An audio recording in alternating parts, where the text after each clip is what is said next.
ஓம் சாய்ராம். ஓம் சாய்ராம். ஓம் சாய்ராம். அத்தியாயம் 43-44. பாபா மகா சமாதி அடைதல் தொடர்ச்சி. ஏற்பாடுகள். சமாதி மந்திர் கோவில் செங்கல் உடைதல். 72 மணி நேர சமாதி. ஜோக்ஜியின் துறவு. பாபாவின் அமுத மொழிகள். அத்தியாயம் 43-44 பாபா காலமாகும் நிகழ்ச்சி பற்றியே குறிப்பிடுவதால் அவைகள் ஒன்றாக எடுத்துக்கொள்ளப்படுகின்றன. முன்னேற்பாடு. ஒருவன் மரண தருவாயில் இருக்கும்போது அவனது போகும் வழி இயற்கையாகவும் எளிதாகவும் இருக்கும் பொருட்டு உலக விஷயங்களிலிருந்தும் அவன் மனதை மீட்டு ஆன்மீக விஷயங்களில் நிலைத்திருக்க செய்யும் எண்ணத்துடன் சில மத சம்பந்தமான நூல்கள் பாராயணம் செய்யப்படுவது இந்துக்களுக்கிடையே உள்ள பொதுவான வழக்கமாகும். ஒரு அந்தன ரிஷியிடம் புதல்வனால் பரீட்சித்து மகாராஜன் சாபமிட்டு ஒரு வாரம் கழித்து மரண தருவாயில் இருந்தபோது அந்த வாரத்தில் மாபெரும் ரிஷியான சுகர் புகழ்பெற்ற பாகவத புராணத்தை அவருக்கு விளக்கினார். இப்பழக்கம் இன்றளவும் பின்பற்றப்பட்டு கீதை, பாகவதம் இன்னும் பல புனித நூல்களும் மரண தருவாயில் இருக்கும் மனிதர்களிடம் வாசிக்கப்படுகிறது. கடவுளின் அவதாரமான பாபாவுக்கு அத்தகைய உதவி எதுவும் தேவை இருக்கவில்லை. ஆனால் மக்களுக்கு வழிகாட்டும் பொருட்டாக இவ்வழக்கத்தை அவர் பின்பற்றினார். தாம் விரைவில் காலமடைய போவதை அறிந்த அவர் திரு வஜே என்பாரை தம்மிடம் ராம விஜயத்தை படிக்கும்படி கட்டளையிட்டார். திரு வஜே வாரம் ஒரு முறை அதை படித்தார். பின்னர் இரவும் பகலும் அதையே படிக்கும்படி பாபா கேட்டுக்கொண்டார். அவர் 3 நாட்களில் 2வது பாராயணத்தை முடித்தார். இவ்வாறாக 11 நாட்கள் சென்றன. பின்னர் மீண்டும் 3 நாட்கள் படித்து களைப்பு அடைந்து விட்டார். எனவே பாபா அவரை போக அனுமதிக்க விட்டு தாமே அமைதியாக இருந்து கொண்டார். தமது ஆத்ம போதத்திலேயே மூழ்கினரவாய் தமது கடைசி வினாடிக்காக காத்திருந்தார். 2-3 நாட்களுக்கு முன்னரே தமது காலை சஞ்சாரத்தையும் பிஷாதானம் பெற சொல்லும் நியமத்தையும் அவர் நிறுத்திவிட்டு மசூதியிலே தங்கிவிட்டார். அவர் தமது இறுதி வினாடி வரை உணர்வுடனும் இருந்து தமது அடியவர்களை மனமுடைய வேண்டாம் என்று உபதேசித்து கொண்டிருந்தார். தாம் சமாதி அடைய உள்ள சரியான தருணத்தை அவர் ஒருவருக்கும் அறிவிக்கவில்லை. மசூதியில் தினந்தோறும் அவருடன் காகா சாஹிப் தீட்சித்தும் ஸ்ரீமன் புட்டியும் மதிய உணவு உண்டனர். அந்த நாள் அக்டோபர் 15. ஆரத்திக்கு பின்னர் அவர்களை தங்கள் இருப்பிடங்களுக்கு சாப்பிட செல்லும்படி பாபா கூறினார். என்றாலும் லக்ஷ்மிபாய் சிந்தே, வாகாஜுயி சிந்தே, பயாஜி, லக்ஷ்மணன் பாலா சிம்பி, நானா சாஹிப், நிமோன்கர் போன்றவர்கள் அங்கேயே இருந்து கொண்டனர். சாமா படிகளில் கீழே அமர்ந்திருந்தால் லக்ஷ்மிபாய் சிந்தேக்கு ரூபாய் 9 கொடுத்து பின்பு பாபா தமக்கு மசூதியில் சௌகரியமாய் இல்லை என்றும் புட்டியினுடைய தகடி வாடாவுக்கு கல் கட்டடம் தாம் எடுத்து செல்லப்பட வேண்டும் என்றும் அங்கு தாம் நலமுற்று விடப் போவதாகவும் கூறினார். இக்கடைசி மொழிகளை உதிர்த்துவிட்டு பயாஜி கோதையின் பேணியில் சாய்ந்து கொண்டு உயிர் நீத்தார். அவரது மூச்சு நின்றுவிட்டதை பாகேஜியின் கவனித்து கீழே அமர்ந்திருந்த நானா சாஹிப் நிமோன்கரிடம் கூறினார். நானா சாஹிப் சிறிது தண்ணீர் கொண்டு பாபாவின் வாயில் ஊற்றினார். அது வெளியே வந்துவிட்டது. பின்னர் அவர் பலமாக ஓ தேவா என்று கருதினார். பாபா சிறிதே தமது கண்களை திறந்து ஆ என்ற மெல்லிய குரலில் கூறுவதை போன்றிருந்தது. ஆனால் பாபா தமது பூத உடலை சேமமாக நீத்து விட்டார் என்று சீக்கிரமாக நிதர்சனமாயிற்று. பாபா காலமான செய்தி ஷீரடி கிராமத்தில் காட்டு தீ போல் பரவியது. ஆண்கள், பெண்கள், குழந்தைகள் யாவரும் மசூதிக்கு ஓடி வந்த அந்த இழப்பின் துயரை பல்வேறு விதங்களில் வெளியிட்டனர். சிலர் பலமாகவும் கதறினர், சிலர் தெருவில் உருண்டு புரண்டனர், சிலர் மூர்ச்சித்து விழுந்தனர். எல்லோருடைய கண்களிலிருந்தும் தாரை தாரையாக நீர் வழிந்தது. அனைவரும் வருத்தத்தால் பீடிக்கப்பட்டிருந்தனர். சிலர் சாய்பாபாவின் மொழிகளை நினைவூட்டி கொள்ள ஆரம்பித்தனர். வரப்போகும் காலங்களில் தாம் ஒரு 8 வயது பையனாக தோன்றப்போவதாக மகாராஜ் சாய்பாபா தம் பக்தர்களிடம் தெரிவித்ததாக சிலர் கூறினர். இவைகள் ஞானியின் மொழிகள். எனவே இது குறித்து யாரும் ஐயுற தேவையில்லை. ஏனெனில் கிருஷ்ணாவதாரத்தில் சக்கரபாணி ஸ்ரீ விஷ்ணு இதே காரியத்தை தான் நிகழ்த்தினார். சிறையிலிருந்து தேவகியின் முன் கிருஷ்ணர் ஒளி பொருந்திய நிறத்தினராகவும் தமது 4 கரங்களிலும் ஆயுதங்கள் தரித்த 8 வயது பையனாக தோற்றமளித்தார். அந்த அவதாரத்தின் போது ஸ்ரீ கிருஷ்ணர் பூமியின் பாரத்தை குறைத்தார். இந்த அவதாரம் தமது பக்தர்களின் முன்னேற்றத்திற்கானது. எனவே ஐயத்திற்குரிய காரணம் எங்கேயுள்ளது? ஞானிகளின் வழியோ உண்மையான அறிவு எல்லை கடந்தது. சாய்பாபாவுக்கு தமது பக்தர்களுக்குண்டான தொடர்பு இந்த ஒரு தலைமுறைக்குரியது மட்டுமன்று, அது கடந்த 72 ஜென்மங்கள் தொடர்பாகும். இத்தகைய அன்பு பிணைப்புகளை உருவாக்குவதன் பொருட்டே மகாராஜ் சாய்பாபா திக் விஜயம் செய்ய சென்றுள்ளார் போல தோன்றுகிறது. அவர் மீண்டும் விரைவில் திரும்புவார் என்று அவர்கள் பக்தர்கள் உறுதியான நம்பிக்கை பூண்டுள்ளனர். பின்னர் பாபாவின் பூத உடலை எங்கனம் அடக்கம் செய்வது என்ற கேள்வி எழுந்தது. சிலர் முஸ்லிம்கள் பாபாவின் உடல் திறந்த வெளியில் அடக்கம் செய்யப்பட்டு அதன் மேல் ஒரு சமாதி கட்ட வேண்டும் என்றனர். குசால் சந்தும் அமித்சரும் இந்த கருத்தையே கொண்டிருந்தனர். ஆனால் ராமச்சந்திர பாடில் என்றும் கிராம அதிகாரி உறுதியான தீர்மானத்திற்கான தீர்மானமான குரலில் கிராம பட்சத்தை நோக்கி, எங்களுக்கு உங்கள் கருத்து சம்மந்தமில்லை. வாதாவை தவிர வேறு எவ்விடத்திலும் பாபாவின் உடல் அடக்கம் செய்யப்படக்கூடாது என்று கூறினர். மக்கள் இந்த விஷயத்தில் கருத்து வேறுபாடு கொண்டு 36 மணி நேரம் வரை இதை பற்றி விவாதம் தொடர்ந்து நடந்தது. புதன்கிழமை காலை பாபா லக்ஷ்மண் பாபா ஜோஷியின் கனவில் தோன்றி அவரை தம் அருகில் அழைத்து, சீக்கிரம் எழுந்திரு, பாபா சாஹிப்பின் நான் இறந்து விட்டதாக நினைக்கிறார். எனவே அவர் வரமாட்டார். நீ வழிபாட்டை நடத்தி காலை ஆரத்தியும் செய் என்றார். லக்ஷ்மண் பாபா கிராம ஜோசியிடம் சாமாவின் தாய்மாமன். அவர் ஒரு வைதிக பிராமணர். பாபாவை காலையில் வணங்கிய பின்னர் கிராம தெய்வங்களை வணங்கினார். பாபாவிடம் அவருக்கு மிகுந்த பக்தி உண்டு. இக்கனவுக்கு பின்னர் பூஜார திரவியங்கள் அனைத்துடனும் அவர் ஒரு மௌல்விகள் எதிர்ப்பையும் பொருட்படுத்தாது உரிய சம்பிரதாயத்துடன் பூஜையும் காலை ஆர்த்தியும் காண்பித்து சென்று விட்டார். பின்னர் மத்தியானம் பாபு சாஹிப் ஜோக் மற்ற எல்லாரும் வந்து வழக்கம் போல மத்தியான ஆர்த்தியை செய்தனர். பாபாவின் இறுதி மொழிகளுக்கு கிராம மக்கள் உரிய மதிப்பு கொடுத்து அவர் தம் திருமேனியை வாடாவில் வைக்க முடிவெடுத்து அந்த நடு பகுதியை தோண்ட துவங்கினார்கள். அடுத்த நாள் மாலையில் ரகதாவிலிருந்து சப் இன்ஸ்பெக்டரும் மற்ற இடங்களிலிருந்து மக்களும் வந்து எல்லோரும் அம்முடிவை ஏற்றுக்கொண்டனர். அடுத்த நாள் காலை பம்பாயிலிருந்து அமீர்பாயும் கோபர்கங்கிலிருந்து மமல்தாரும் வந்தனர். மக்கள் கருத்து வேறுபாடு கொண்டதாக தோன்றியது. சிலர் அவர் உடம்பை திறந்த வெளியில் அடக்கம் செய்வதற்கு வற்புறுத்தினர். எனவே மமல்தார் ஒரு பொது வாக்கெடுப்பு நடத்தி வாடாவை உபயோகப்படுத்தும் தீர்மானத்தை மற்றதை போல் 2 பாங்கு ஓட்டுகள் பெற்றதை கண்டார். ஆயினும் அவர் கலெக்டரிடம் இது பற்றி குறிப்பிட விரும்பியதையொட்டி காகா சாஹிப் தீட்சித் அகமது நகருக்கு புறப்பட ஆயத்தமானார். இத்தருணத்தில் பாபாவின் அகத்தூண்டுதலால் மறுசாரிடம் ஒரு கருத்து மாற்றம் ஏற்பட்டு அனைவரும்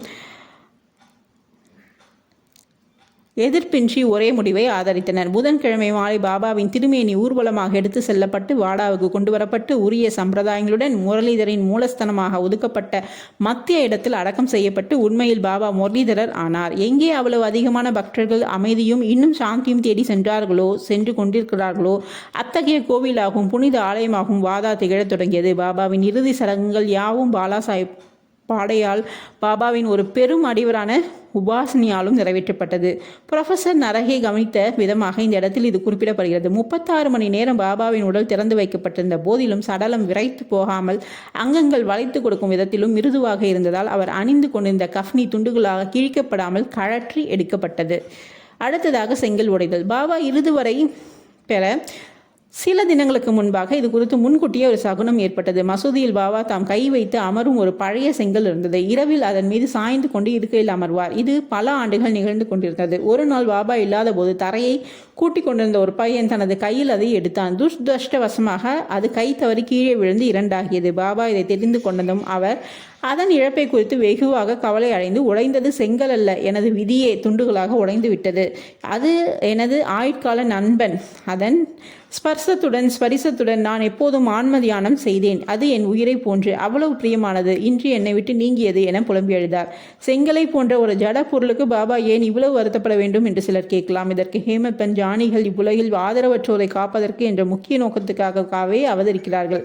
அவதரித்த உருவில் மக்களுடன் கலந்து அவர்களைப் போலவே இயங்கும்போது அம்மக்களைப் போலவே வெளிப்படையாக சிரித்தல், விளையாடுதல், அழுதல் ஆகியவற்றை செய்தாலும் தமக்குள்ளே அவர்கள் கடமைகளையும் பிறவியெடுத்த நோக்கத்தையும் பற்றி முழுவதும் விழிப்பாயிருக்கிறார்கள் என பதிலளிக்கிறார். அடுத்தது 72 மணி நேரம் சமாதி. இதற்கு 32 ஆண்டுகளுக்கு முன்னால், அதாவது 1886 பாபா எல்லைக்கோட்டை ஆயுள் என்ற எல்லை தாண்ட முயற்சித்தார்.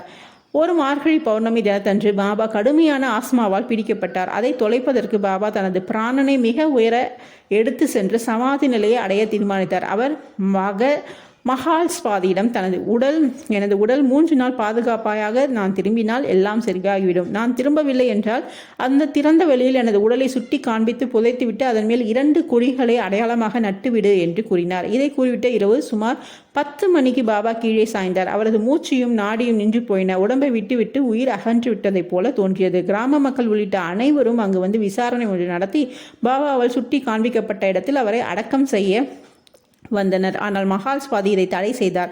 தமது மடியிலே பாபாவின் உடம்பை வைத்துக்கொண்டு 3 நாட்கள் கழிந்ததும் காலை 3 மணிக்கு பாபாவின் உயிரின் அறிகுறிகள் தெரிந்தன. அவரது சுவாசம் ஆரம்பித்தது. அடிவயிறு அசைய தொடங்கியது. கண்கள் திறந்தன. தமது அங்கங்களை நீட்டிக்கொண்டு மீண்டும் அவர் உணர்வுக்கு வந்தார். இதிலிருந்து மற்ற காரணங்களாலும் வாசகர்கள் ஸ்ரீ பாபா வானவர் இத்தனை ஆண்டுகளாக உறைந்த 3 முழ அளவான உடலை கொண்டவர் தானா, அதை விட்டுவிட்டு பிறகு அவர் நீங்கிவிட்டாரா, அல்லது அகத்தே உறையும் ஆத்ம வடிவாக விளங்கினாரா என்று தீர்மானித்துக் கொள்ளலாம். பஞ்ச பூதங்களான இவ்வுடம்பு அழியக்கூடாது, நிலையற்றது. ஆனால் அதனுள் இருக்கும் ஆன்மாவே பரம்பொருள். அதுவே அழியாதும் நிலையாதுமான பரிபூரண உண்மையாகும். புனித மெய்மை உணர்வு நிலை அல்லது பிரம்மம் மனதிற்கு புலன்களுக்கும் அதிபதியாகவும் ஆட்டுவிப்பவராகவும் உள்ளவரே சாயி என்ற பரம்பொருள். இப்பரம்பொருளாகிய சாயி அண்ட பேரண்டங்களிலும் இடைவெளி இல்லாமல் வியாபித்திருக்கிறார். குறிக்கோளை நிறைவேற்றுவதற்காக இவ்வுடம்பை எடுத்துக்கொண்டார். தமது குறிக்கோள் நிறைவேறியதும் அவர் தம் அழியும் உடம்பை வரையறை உள்ள பண்புற்று துறந்துவிட்டு தமது வரையறையற்ற பண்பு கூற்றை அடைந்தார். கடவுள் தத்த சங்காபுரை சேர்ந்த ஸ்ரீ நரசிம்ம சரஸ்வதி போன்ற முந்தைய அவதாரங்கள் போலவே சாயி எப்போதும் வாழ்கிறார். அவரது மரணம் ஒரு புறந்தோற்றமே தவிர அவர் உயிரற்றவளாகவும் ஜடப்பொருள்களிலும் நிலை பெற்று ஆதிக்கம் செலுத்தி அவைகளை கட்டுப்படுத்துகிறார். இது இயல்பானதே. இப்போதும் கூட தாங்களே முழுமையும் அவருடைய சரணாகதி அடைவோரும் அவரையே முழுமனதாக பக்தியுடன் வணங்குவோருமாக பலரும் அனுபவபூர்வமாக உணரலாம். பாபாவின் ஸ்தூல உருவத்தை நாம் தற்போது காண இயலாவிடினும் இப்போதும் கூட ஷீரடிக்கு செல்வோமானால் மசூதியில் அவரது அழகான ஆளுயரப்படம் மசூதியை அலங்கரித்து கொண்டிருப்பதை பார்க்கலாம். பாபாவின் புகழ்பெற்ற அடியவரும் சித்திரகாரருமான சாம்ராவ் ஜெய்கரால் இந்த ஓவியம் வரையப்பட்டு கற்பனை வளமும் பக்தியுள்ள பார்வையாளருக்கு இப்படம் இன்றும் பாபாவின் தரிசனம் தரும் திருப்தி அளிக்கிறது. பாபா இப்போது உடல் உருவில் இல்லையாயினும் அவர் அங்கும் எங்கும் இருந்து அவர் பூத உடலுடன் இருந்து சமயம் எவ்வாறு பக்தர்களை நலமுடன் ஆதரித்தாரோ அவ்வாறே இப்போதும் அருள் செய்கிறார். பாபாவை போன்ற ஞானிகள் மனிதர்கள் தோன்றினாலும் இறப்பதே இல்லை. உண்மையில் அவரை கடவுளே ஆவார். அடுத்ததாக பாபா சாஹிப் ஜோக்கின் துறவு. ஜோக்கின் சந்நியாசத்தை பற்றிய செய்தியுடன் ஹேமந்த் பந்த் இந்த அத்தியாயத்தை முடிக்கிறார். பூனாவை சேர்ந்த புகழ்பெற்ற வர்க்காரி விஷ்ணு புவா ஜோக் என்பவரின் மாமாஸ்காரம் ஹரி என்ற பாபு சாஹிப் ஜோக் ஆவார். அவர் PW டிபார்ட்மெண்ட்டில் சூப்பர்வைசர் அரசாங்க உத்தியோகத்திலிருந்து 1909 ஓய்வு பெற்றதும் தமது மனைவியுடனும் அவர் ஷீரடிக்கு வந்து வசித்தார். அவருக்கு குழந்தைகள் இல்லை. கணவனும் மனைவியும் பாபாவை நேசித்தனர். பாபாவை வழிபடுதலும் அவருக்கு சேவை செய்வதிலும் அவர்கள் தங்கள் முழு நேரத்தையும் செலவிட்டனர்.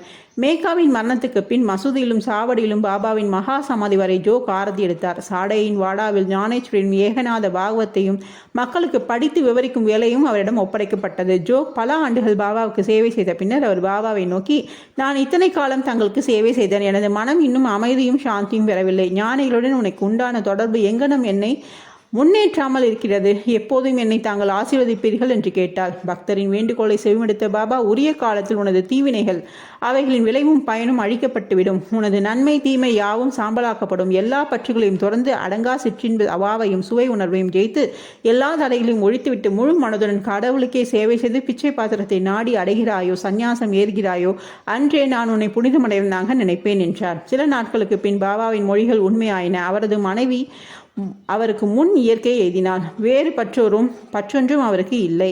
அவர் சுதந்திரமானார். இறப்பதற்கு முன் சந்நியாசம் ஏற்றார். வாழ்க்கையின் லட்சியத்தை எழுதினார். அடுத்ததாக பாபாவின் அமுத மொழிகள். அன்பும் கருணையும் உள்ள சாய்பாபா பல முறை கீழ்கண்ட இனிய மொழிகளை மசூதியில் கூறியிருக்கிறார். என்னை எவன் மிகவும் விரும்புகிறானோ அவன் எப்போதும் என்னை காண்கிறான். என்னை விட்டு நீங்கிவிடில் இவ்வுலகமே அவனுக்கு சூனியமாய் தோன்றுகிறது. அவன் எனது கதைகளை தவிர பிறவற்றை கூறுவதில்லை. இடையராது அவன் என்னையே தியானித்து என் நாமத்தை ஸ்மரணம் செய்கிறான். முழுமையும் எவன் தன்னை என்னிடம் சமர்ப்பித்து என்னையே எப்போதும் நினைவில் கொண்டிருக்கிறானோ அவனுக்கு நான் கடன்பட்டதாக உணர்கிறேன்.